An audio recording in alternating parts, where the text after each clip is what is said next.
Hello and welcome to the Q&A for Holy Frit from director Justin S. Monroe. And here we are at the 2021 Annapolis Film Festival. My name is Christopher Llewellyn-Reed. I am chair of the Department of Film and Moving Image at Stevenson University, which is located just outside Baltimore, so in the same state as the festival. I am also lead film critic at Hammer to Nail and managing editor and critic at Film Festival Today. So joining me here in the Q&A is the director, Justin S. Monroe, and his subject, Tim Carey. Welcome to you both. I like that he's my subject. I think that's good. No, never. I'll never be your subject. I confess, I come from a documentary filmmaking background. I was a filmmaker before being a film critic, and so I tend to think in terms of director and subject. I like to be called a muse. I'm his muse. Can we go Fair there? enough. You are Justin's muse for now and evermore. I like it. It's kind of the way it is right now in my life. Yeah. And so though I am in Baltimore on the East Coast, you are both on the West Coast. That is true. And I apologize for your 3-hour into the future, Q&A time here. That's totally fine. I'm down for it. So, I really enjoyed the film. I reviewed it out of Slamdance.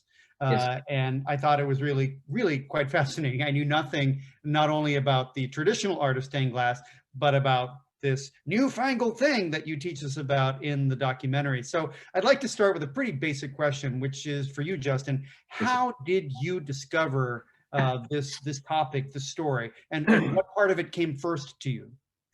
Well, you know how it happens, right? Sort of inspiration comes from on high and just says, do this thing. No, actually, it's pretty funny how it happened. I moved from Oklahoma back to South Pasadena, which is outside of Los Angeles, and serendipitously moved next door to this nuthead. Never knew him before, and we were neighbors, and we became friends. And he told me about this crazy project that he was doing, the biggest in the world, and the fact that they, looked like they were going to land it. They were getting really close, and that he didn't exactly know how to pull it off. And I went, wait a second, hold on now. This is very interesting. And then he asked me to come down and shoot a promo to go with their pitch, like their sort of final pitch to the church. And so as I was shooting the promo, I got more and more understanding of the project. And I went, guys, we have to be filming this. We have to be filming this. And so, Tim was on board, and I had to convince his boss, David, and David said, all right, let's go for it. So it just sort of. There would be David Judson, right? David Judson, that's right. Studios, yeah. Yeah. Well, so you really were, and this is not always the case in people I interview. You were really right there from the start. I was, and I don't know how great of a thing it was for Tim, because I was almost just laying in bed next to him, I was there all the time. Well, we see in the movie, Tim, that you have a very understanding and supportive family, and now I think even more highly of them, since apparently Justin was literally sharing the bed with you. So hey, I want to ask you, Tim. Yeah, sorry. I want to ask you, Tim, what was the experience like for you? Did it live up to your expectations, surpass them? What kinds of expectations did you have when Justin decided he was going to make this film? Well, I think coming from outside the stained glass world, and when I entered the company that I worked for, Judson Studios, I knew nothing about stained glass. I think, like you and maybe everybody else who I've ever met in my entire life, people know what stained glass is. If you say stained glass, everyone goes, I know what that is. And usually it's followed by, I have an uncle who does this, or I have a cousin who did it, or my aunt in her garage, but I don't really know how it's done. And so when I jumped into it as an artist who was, trying to have a career as a painter, I was like, holy shit, like not only do I now know how this is done, but I want to do it myself. And I think it's beautiful and fascinating, and it's totally untapped. That was my initial approach to stained glass, getting my job. And so then as I worked for years and years and years, I was always in the back of my mind, being a younger person in this kind of old world traditional technique, thinking, this is beautiful. Like why have I never seen anything on TV, or why everything we ever see about stained glass is like some old oh, here we are with the stained glass windows of York. And like, I just always felt like it was a stodgy old thing. And when Justin talked about starting to shoot it and filming it, I'm like, yes, we should film this. This is amazing. People need to understand this. Not only is it beautiful in and of itself in the traditional way, but it's beautiful in the sense that I think we can do more with it as artists. And so I was excited. I always felt that it had some potential visually as a medium for film, and for, you know, something that just, it's kind of an easy mark. Like, it's not like it's just the glass already is beautiful, and then you add the story to it. It felt like a natural fit. The hard part, I guess, was getting used to having cameras all around all the time. But that, you know, over time I got used to it. And when, you know, Justin would come into the bed at night, we would talk about it. He would help me to understand, you know, while he was scratching my back at night in the bed, how it was going to work as a film and as the director. And so we got a rhythm over time. Well, I have to say, you know, speaking of that learning curve for the audience and for you and for Justin, I assume, about how to make stained glass, really what makes your film especially engaging beyond this rather traditional notion of following a project from start to completion, which is great. You have a built-in dramatic arc right there. But it's the notion that everybody is learning, well, with the exception of Narcissus, is learning this fusible glass technique. And so we, the audience, are really coming away with this new knowledge that I really appreciated. I still don't quite know if I understand exactly how Frit makes the fusible glass somehow look so beautiful, but I feel like I got a lot of really great information, and it was such an engaging process to watch. Yeah, you know, it's funny. If you would have asked me, you know, this has been going on almost 6.5 years we're going on here as this film's coming out. I never in a million years thought I'd be doing a film on stained glass, you know. And so to me, what drew me in were the characters that we're assembling. I just thought they were such amazing, interesting people. And with the premise being, they don't know how to pull this thing off. It can't be replicated in traditional stained glass. And that's what Judson knows. And so they have to like call in the help of somebody who's this famous artist who they have never even talked to yet, named Narcissus, of all names in the world, Narcissus Quagliata. And I thought, this is incredible. You know, like it was the characters that drew me in. And then from that point, somebody's beeping in my house. Oh, that's interesting. From that point, so I was hooked by the characters, and then I fell in love with the glass, right? From that point. And so what an interesting thing to be thrown into, the first of its kind too, you know. That's what I find to be very interesting about the whole Yeah, it sounds like somebody's pinging an iPhone. They are.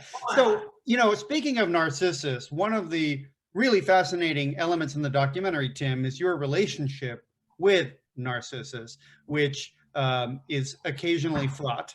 But at other times it's, you know, a mentor-mentee. So how did that evolve for you? You know, I'm sure there's plenty of stuff we don't see. Obviously, as present as Justin was, he wasn't there every single second of the day. I'm assuming you two still talk to each other. How would you describe the evolution of that relationship?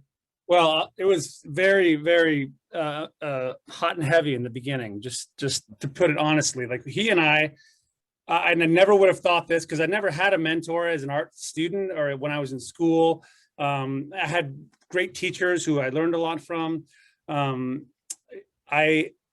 an instant, in one day of spending time with him in our workshop in Denver, we connected. We became like best friends, artistic buddies. We had the same kind of aesthetic interests in terms of our art history and what we liked. And, you know, I found out on the first day that he was working with some of the artists that I loved in the Bay Area during the figurative movement in the 60s and 70s. And we were kindred spirits from day one, you know, even though we're 30 years apart. I don't know, it's like weird. You meet your best friend and they're 75 years old, and when you're 40, it's like, that's how it felt. We just got along. I felt like I could say anything to him. He could say anything to me.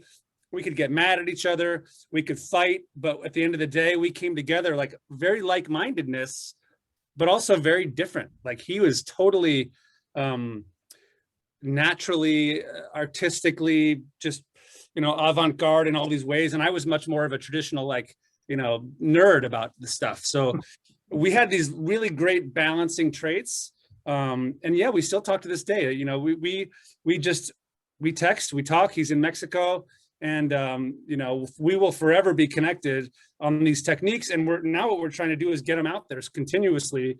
We're trying to find other artists that want to do this, and we feel like we're trying to be ambassadors for something that he's been doing for 40 years and I've been doing for 5. But now he's got me on board, and we did have friction, obviously, at certain times, but that friction never lasted. And it was always, we would come back together because we had this common goal of doing this project and doing a great job. So we had complementary, sort of conflicting personalities, but ultimately very beneficial for the project, I think.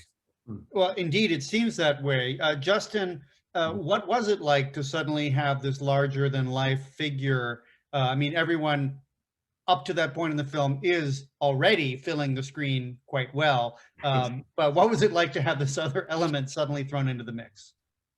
I was nervous because I knew we needed Narcissus to be on board with this thing for it to work. And with a name like Narcissus, you don't know what you're going to get. And so I kind of arranged for, I don't know if it was you, Tim, or if it was David, that said, just so you know, when you arrive, there are going to be cameras in your face. And we were like, holding our breath, like, is he going to be okay with that? And Narcissus had done another, he's been, interviewed a ton of times in a lot of different ways, and had done another documentary based on him when he did a dome in Kaohsiung, which is incredible, by the way, if you haven't seen it. It's absolutely insanely amazing. And so he's just very comfortable on camera, and he said, no problem. He walked right in and was like, I'm on. Like, he's very comfortable in front of the camera. But I was nervous. I didn't know.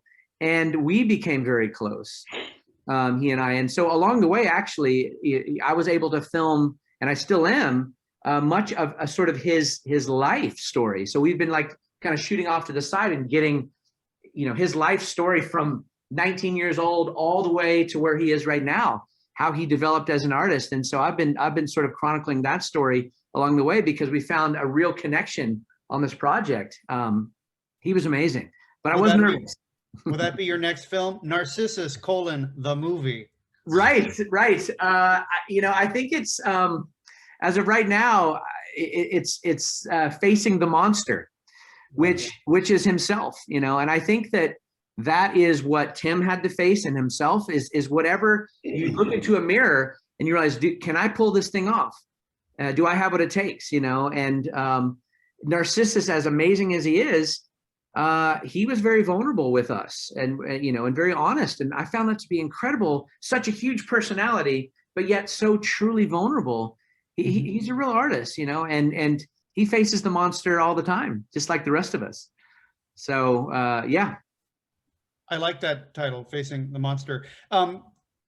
Justin, one of the things I really like about your presentation of the material in the film is your use of a variety of split screens. Yeah. And it sort of, clearly is mimicking the different ways in which stained glass also splits the image. When did you come up with that technique, and how did you come up with that technique for your movie? Oh, man, it's very interesting. You know how things, it's like you wish you could say, like, again, this amazing, vision came, but it was a practical thing. Like, it was, obviously you understand that how the lead splits the image. And so I knew that all along, and I love that about it. And I thought about different ways, but I had, this is embarrassing, I shot so much footage. If you're a filmmaker, you'll laugh at me. I shot 1,100 hours of footage. 1,100 hours. That's quite the ratio. Yeah. And I knew I needed to whittle it down, into, well, I was hoping for like an hour and a half, and unfortunately we didn't get quite there, just under 2 hours. But it was sort of a practical way of figuring out, how do I find ways to show imagery at this, multiple times, like have multiple things happening at one time and still always communicating the same narrative. And, I've been inspired by movies that have done that very well, and TV shows. And sort of with that mixed with, the lead of stained glass, I went, this is a perfect way to do it. And so it was a practical response to a need, is what it was. Well, I think it's a really brilliant technique, especially given the subject matter. Tim, one of the things that is really, impressive in the film is just your work ethic and how devoted you are to getting the project done. And again, you have a very understanding family, as I said in the beginning. Do you find now with your current projects that you have more free time in terms of work-life balance? And I speak as somebody who has terrible work-life balance. So, wow, that is a really good question. And I feel kind of like if my work ethic comes across as strong during the film, then that's just great editing, I would say. Like, kudos to whoever made it look like that, because I don't know. I've never been the one who feels like I'm burning the midnight oil. In fact, I think during the movie, Narcissus had to say, you should just cut off your family. Like, there's one point where he just says, you should not see them. And I was like, I kind of like it. It's sort of fun playing Little League and stuff. But obviously for that project, it required a little bit of a tunnel vision. Now, since now I'm on my own, I have my own company and I'm doing my own thing. I've had to work a little harder on compartmentalizing everything, and it was to some degree easy with this big project because you have no choice. You have this deadline; it's sitting there. You have to get it done. There isn't really an option. Whereas now I kind of like, well, I have this project, but it's never, for the most part, with glass, it's a luxury item. It's not a deadline. Like no one says, oh, I need to have this by this date, otherwise my house isn't going to stand up. Yeah, it just is a luxury, beautiful thing that I'm making. And I'm doing it at home. My studio's at home. So the work-life balance, like if Justin could have kept filming, since then, it would have been probably a little more interesting than the film, because it's really everything. We're on top of each other, with COVID and the kids home and my wife there and the studio there now. I don't know how good of a job I do at balancing it. I just know that it's all happened. It's all upon me at once. And I love it. I like it like that. I have no complaints. I'm glad that I don't have to go off, and I'm glad that project happened before COVID and not during it. So. Oh yeah.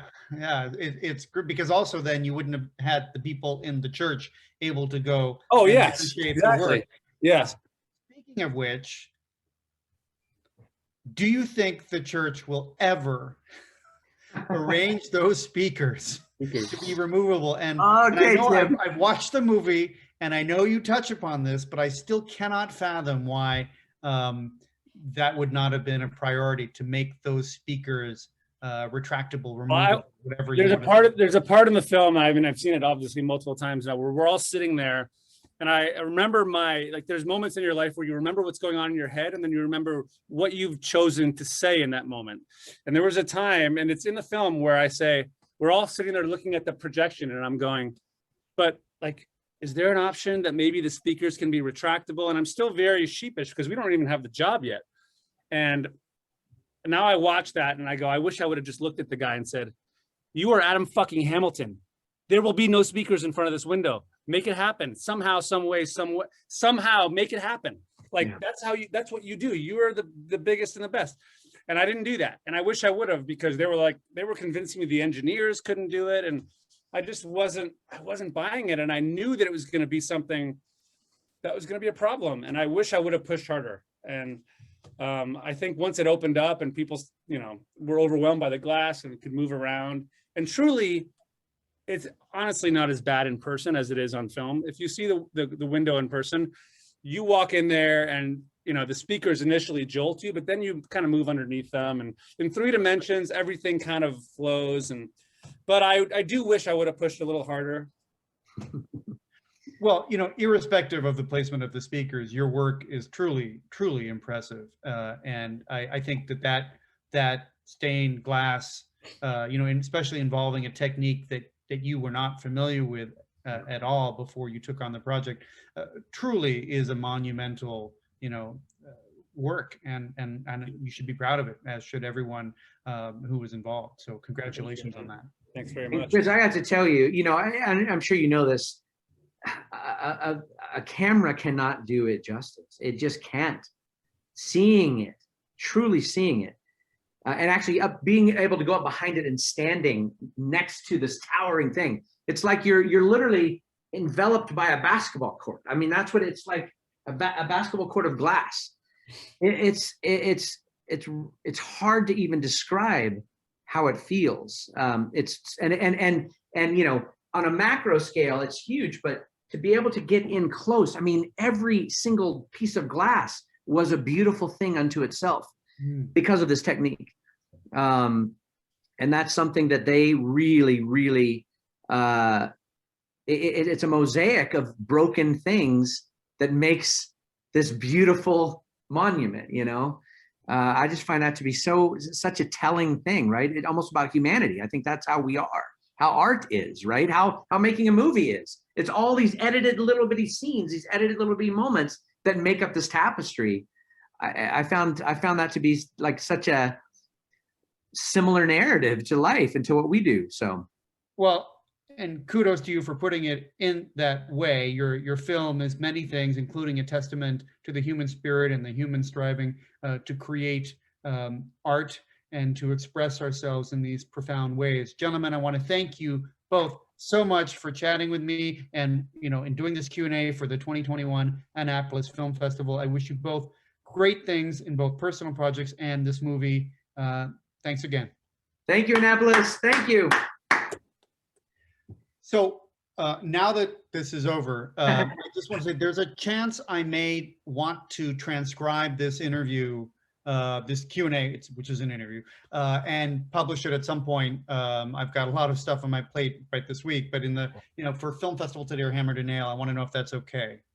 Absolutely. And by the way, Tim, Chris, so they're the ones that did the Fog of Truth and also the Hammer to Nail article where they talked about Frit and the fact that I thought maybe you're going to bring it up about how you use these little caps. You know, it's this big moment. You finally get to Frit, and it's all done in these little caps. Okay. And, yeah.